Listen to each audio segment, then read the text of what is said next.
शनिवार रात तकरीबन 11:30 बजे मैं ऑफिस से घर के लिए बाइक से निकला ही था कि कुछ ही दूरी पर एक लड़की नजर आई, सलवार सूट पहने, मदद के लिए हाथ हिलाती हुई। मैंने बाइक रोकी तो साथ से ऑटो निकल गया। मैंने कहा, जी कहिए। वो गुस्से से बोली, मैंने ऑटो को हाथ दिया था। इतनी देर में बड़ी मुश्किल से ऑटो नज़र आया था और आपकी वजह से वो भी निकल गया। मुझे भी बुरा लगा। सोचा, इतनी रात को अकेली लड़की मेरी गलतफहमी की वजह से परेशान हो गई। मैंने तुरंत माफ़ी मांगी और लिफ्ट के लिए पूछा, पर उसने साफ मना कर दिया। मैंने फिर कहा, रात बहुत हो चुकी है और आप अकेली हो, मगर वो तो गुस्साए मूड में थी। मैंने मन में सोचा, चलता हूँ यार। फिर सोचा, इस वक्त सुनसान सड़क, अकेली लड़की, भगवान ना करे कहीं कुछ गलत हो गया तो। नहीं, मुझे इसकी मदद करनी चाहिए, वरना उस अपराध का दोषी मैं भी हो जाऊंगा जो कि मुझसे अनजाने में हो गया। पता नहीं कब तक ऑटो मिलेगा इसे। मैंने कहा, ठीक है, जब तक आपको ऑटो नहीं मिलता मैं यहीं कुछ दूर खड़ा रहता हूँ। चूँकि गलती मेरी है तो मेरी जिम्मेदारी बनती है इसकी। वो कुछ नहीं बोली। ऐसे ही तकरीबन आधा घंटा और बीत गया। समय 12 के पार हो गया। मैंने फिर से उससे लिफ्ट के लिए पूछा और कहा, अब तक आधा सफ़र तय कर लिया होता, यहाँ खड़े होने से कोई फ़ायदा नहीं। मगर उसने सुनकर अनसुना कर दिया। अजीब उलझन में था मैं। उसे अकेले छोड़ने का मन नहीं था, मन में फ़िक्र थी मेरे, कहीं कुछ अनहोनी ना हो जाए। फिर सोचा, जब मेरे मन में इतनी घबराहट है तो वो तो एक लड़की है और मैं तो उसके लिए बिल्कुल अनजान हूँ। कैसे विश्वास होगा उसे मुझ पर? आखिर मैं भी एक लड़का हूँ और वो एक लड़की। मुझसे ज़्यादा तो वो डर रही होगी। अचानक मुझे एक उपाय सूझा। मैंने कहा, देखो, मेरे घर में भी तुम्हारे जैसी एक छोटी बहन है और तुम भी बिल्कुल वैसी हो। मेरी मानो, यहाँ इतनी रात को अकेले रुकना ठीक नहीं है। प्लीज़ मेरे साथ बाइक पर चलो, जहाँ तक तुम्हें अच्छा लगे। मेरी इन शब्दों से वो कुछ राहत के मूड में आई और बोली, आप चाहिए, मैं कोई न कोई उपाय कर लूँगी। मैंने कहा, मुझे ही यहाँ रुके 1 घंटा होने जा रहा है। ऑटो तो दूर, कोई आदमी भी नज़र नहीं आ रहा। प्लीज़ चलो। मैंने आपको अपनी बहन बोला, फिर भी आप मुझ पर शक कर रही हो। मगर उसने फिर से मना कर दिया। तभी मैंने अपना पर्स खोला और उससे बोला, देखो, इसमें मेरी फ़ोटो है, पहचान पत्र है, ड्राइविंग लाइसेंस, आधार कार्ड है। इसे अपने पास रख लो। जब अपने घर या किसी सुरक्षित जगह पर पहुंच जाओ तो लौटा देना।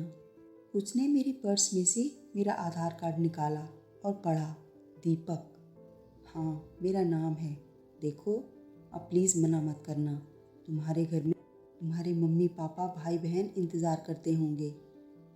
वैसे तो मेरे मम्मी पापा और बहन भी परेशान हो रहे होंगे। अब चलो। वह थोड़ा सा मुस्कुराई और बाइक पर बैठ गई। मैंने पूछा, कहाँ है तुम्हारा घर? वो बोली, आप चलते रहो, जहाँ लगेगा बता दूंगी। तकरीबन 1 घंटा लगातार बाइक चलती रही। वो कुछ नहीं बोली। लगभग 40 किलोमीटर। अचानक बोली, बस बस यहीं रोक दो। और तुरंत एक सड़क से कॉलोनी की ओर जाने वाले रास्ते पर दौड़ पड़ी। चंद मिनटों में वो मेरी आंखों से ओझल हो गई। खैर, मन में सुकून था। चलो, वह अपने घर के पास तो पहुंच गई। जैसे तैसे घर पहुंचा तो 3 बज चुके थे। पापा बहुत गुस्सा हो रहे थे। मम्मी और बहन भी जाग रहे थे। यकीनन वो सभी चिंतित थे और गुस्सा भी। सो बिना कुछ बताए मैं चुपचाप अपने कमरे में चला गया। अगले दिन रविवार था तो मैं आराम से सो रहा था कि अचानक 11 बजे छोटी बहन ने आकर झकझोरा, भैया उठो, कोई लड़की आई है, उसके मम्मी पापा भी हैं, क्या कोई लफड़ा कर दिया क्या? और हंसने लगी। पापा बुला रहे हैं नीचे, जल्दी चलो।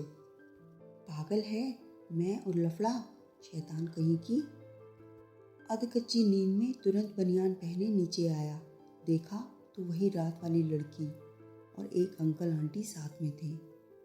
ये यहाँ कैसे? इसे तो मैं काफ़ी दूर छोड़कर आया था, इसके घर, और मेरा घर तो बहुत दूर। इससे पहले कि मैं कुछ पूछूं, वो उठकर आई और बोली, भैया हैरान हो गए ना, मैं यहाँ कैसे? आपका पर्स, जिसमें आपका पैन कार्ड, आधार कार्ड है, उसी से पता लेकर मम्मी पापा के साथ आई हूँ। आपने बीती रात मेरी इतनी मदद की और मैंने आपको शुक्रिया तक नहीं बोला, उल्टा आपके ज़रूरी दस्तावेज भी ले गई। पहले थैंक यू, फिर सॉरी। जैसे आपने कहा था, मैं भी आपकी छोटी बहन जैसी हूँ।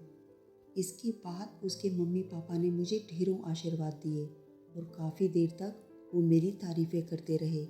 फिर अपने यहाँ सह परिवार आने का निमंत्रण देकर वह लोग चले गए। उनके जाते ही पापा ने मुझे सीने से लगा लिया और कहा, मुझे गर्व है तुझ पर दीपक, ये की तुमने एक अच्छे बेटे वाली बात, मगर रात को ही बता देता तो अच्छा होता ना, बेकार में तुझे डांटा मैंने कहा, पापा आप भी तो मेरी भलाई के लिए ही चिंतित थे। तभी पापा ने एक बार फिर से मुझे सीने से लगा लिया, मगर इस बार मम्मी और छोटी बहन भी आकर मुझसे लिपट गए। मेरे दिमाग में उस समय सिर्फ एक बात गूंज रही थी, जो एक बार मुझे मेरे पापा ने ही समझाई थी कि अकेली लड़की मौका नहीं, जिम्मेदारी होती है। काश हर लड़की की सोच ऐसी हो जाए।